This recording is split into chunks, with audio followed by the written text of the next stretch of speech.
आप देख रहे हैं डिजिटल इंडिया न्यूज़ का सोशल प्लेटफॉर्म और मैं हूं आपके साथ आकिब खान। हमारे साथ इस एक्सक्लूसिव बातचीत करने के लिए गुलिस्तान न्यूज़ के जर्नलिस्ट जमशेद मलिक के साथ सबसे बड़ा टाइम देने के लिए शुक्रिया। Thank you. जैसे कि आप वहां पे ग्राउंड जीरो पे थे बडहाल की एरिया में, अभी तक जो है लोगों की 17 मौतें हो चुकी हैं।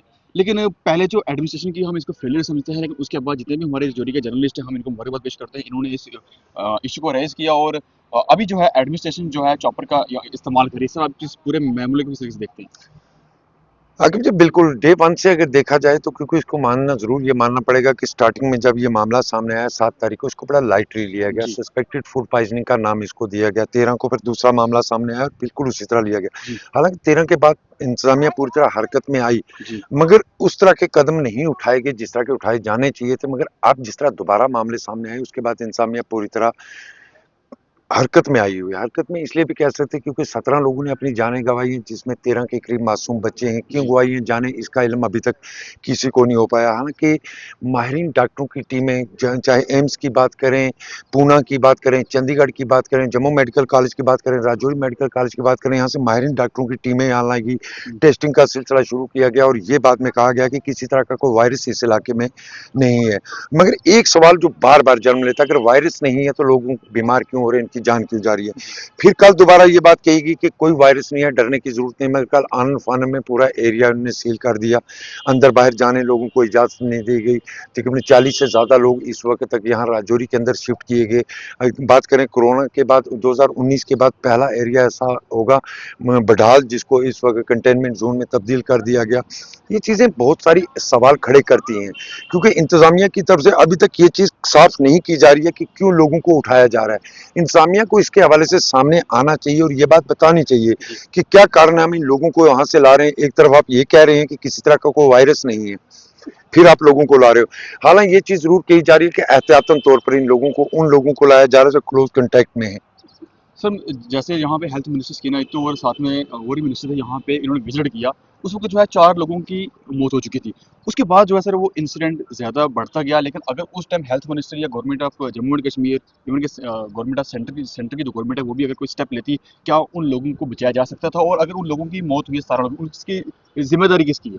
आखिर यही एक बड़ा सवाल है। बड़ा सवाल इसलिए कहते हैं कि आप एक ऐसे दुश्मन से लड़ रहे हो जिस दुश्मन के बारे में आपको इल्म ही नहीं है। जी। फिर आप उन लोगों को किस तरह बचा पाओगे। जी। ये बात कही जा रही बार बार कि नीरोटॉक्सिन नीरोटॉक्सिन नीरोटॉक्सिन, कौन सा नीरोटॉक्सिन है जो पिछले 2 महीने से इन लोगों को इफेक्ट कर रहा है। जी। अगर आप यही चीज साबित नहीं कर पा रहे हो इस वक्त कि कौन सा नीरोटॉक्सिन है जिसकी वजह से इनकी मौत हो रही है, आप उनको कैसे बचा पाओगे। जी। सबसे पहले इन लोगों को ये चीज क्लियर करनी चाहिए कि कौन सा न्यूरोटॉक्सिन है जो 2 महीने से लगातार इन लोगों को अफेक्ट कर रहा है, तब तक आप इन लोगों को नहीं बचा जी। पाओगे। क्योंकि जब मैं जिस तरह बार पहले भी कहा कि जब तक दुश्मन का पता नहीं है उस दुश्मन से आप लड़ोगे कैसे। जी। सिर्फ हम यही है कि यहाँ ला रहे हैं मेडिसिन दे रहे हैं, क्यों दे रहे हैं ये भी नहीं को शायद मुझे पता होगा, जी। क्योंकि ये उस दुश्मन की मेडिसिन दे रहे हैं जिसको ये जानते भी नहीं। जी। ये बड़े सवाल जरूर हैं। बड़े सवाल इसलिए कि आज ये हर एक इंसान ये सवाल जानना, इसका जवाब जानना चाहता है कि क्या किस कारण ये लोगों को बीमार हो रहे हैं, मौत हो रही है। दूसरी चीज, जहां तक हमने देखा कि माहिरीन डॉक्टरों की टीमों के साथ बड़ी टेस्टिंग यहाँ देखने को मिली, उसके बाद सबसे बड़ी बात में DRDO, जी। डिफेंस रिसर्च ऑर्गेनाइजेशन ने भी यहाँ से सैंपलिंग की कि किसी तरह का कोई केमिकल इस्तेमाल तो नहीं हुआ। सभी रिपोर्टें इस वक्त तक नेगेटिव सामने आ रही हैं। जी। सर जिस तरीके से हमारी इंडियन आर्मी है, एंड पे जो है इंडियन आर्मी ने अपना चॉपर जो है इनको प्रोवाइड किया है। ये तो एक लोकल एडमिनिस्ट्रेशन के लिए बड़ी अचीवमेंट है। अगर ये पहले अप्रोच करते तो इंडियन आर्मी पहले भी इनको चॉपर प्रोवाइड कर सकती थी। जिन लोगों का अभी जो है पीजीआई चंडीगढ़ में इलाज हो रहा है, वहाँ से सोर्सेज ये बता रहे हैं कि अभी वो लड़के स्टेबल हैं। तो अगर इन जितने 17 लोगों की मौत हुई, अगर इनको उसी टाइम क्विकली एक्शन करके लोगों को पीजीआई चंडीगढ़ रेफर कर देते, तो क्या लगता है वो लोग आगे बिल्कुल, जैसे जहाँ से पहली बात है ना, दिसंबर के महीने तक की अगर बात करें, 9 लोगों ने अपनी जानें दी थी। तब तक सस्पेक्टेड फूड पॉइजनिंग जी।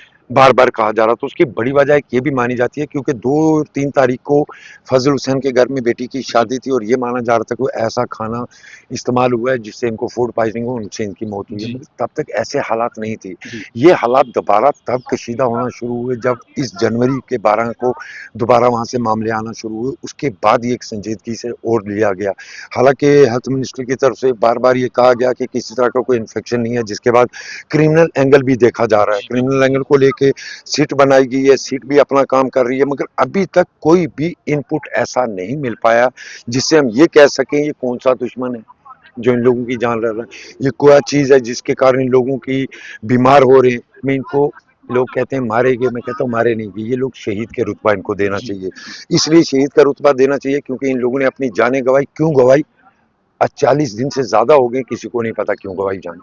ये सर आखिरी सवाल रहेगा आपका कि आपको टाइम भी कीमती है।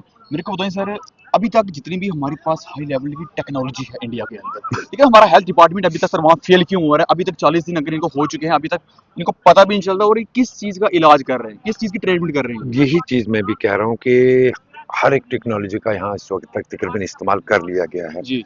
तमाम टेस्टिंग की गई है, हर एक रिपोर्ट जो नेगेटिव सामने आ रही है, मगर यही बड़ा सवाल जो आज हर एक इंसान जानना चाहता है कि किस कारण इनकी मौत हो रही है, किस कारण ये लोग बीमार हो रहे हैं। ये एक ऐसा सवाल है जिसका जवाब आज चाहे सेंटर की बात करें या रियासत की बात करें, किसी के पास नहीं है। जो जवाब तलाश करने की बहुत ज़्यादा ज़रूरत है क्योंकि इससे पैनिक और फैल रहा है। जिस तरह कल इलाके को आपने पूरे इलाके पर पाबंदियां लगा दी माफ कीजिए, पूरे इलाके पर आपने पाबंदियां लगा दी, लोगों को उठा के यहाँ ला रहे हैं, इससे लोगों के अंदर दहशत बढ़ी है। जी। इंतजामिया को चाहिए था इसके लिए सामने आना और बताना कि क्यों इन लोगों को यहाँ लाया गया है, ताकि लोगों के अंदर दहशत तो कम हो।